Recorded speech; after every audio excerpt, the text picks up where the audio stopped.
Friends, now let's start another good question on the ratio analysis.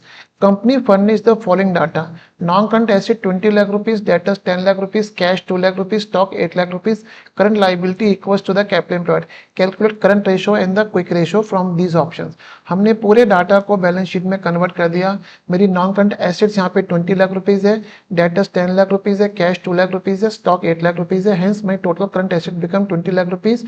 Hence my total assets become 40 lakh rupees. और total asset 40 lakh rupees है तो मेरी total liability कितनी हो गई? 40 lakh rupees हो गई. अब क्वेश्चन यहाँ पे कह रहा है current liability is equal to capital employed.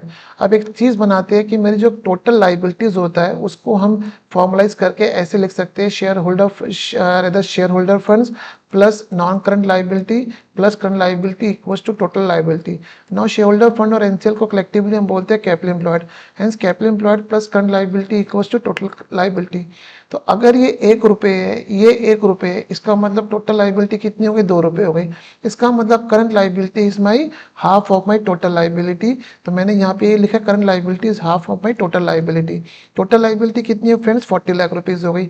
Hence my current liability become half of total liability which comes to 20 lakh rupees.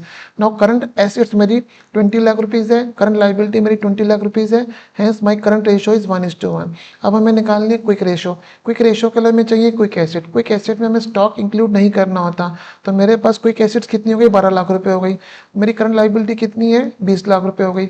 Hence my quick ratio is 0.6:1. तो यहाँ पे जो मेरी ऑप्शन आ गई वो ऑप्शन सी मेरी करेक्ट है. Current ratio is 1:1, quick ratio is 0.6:1.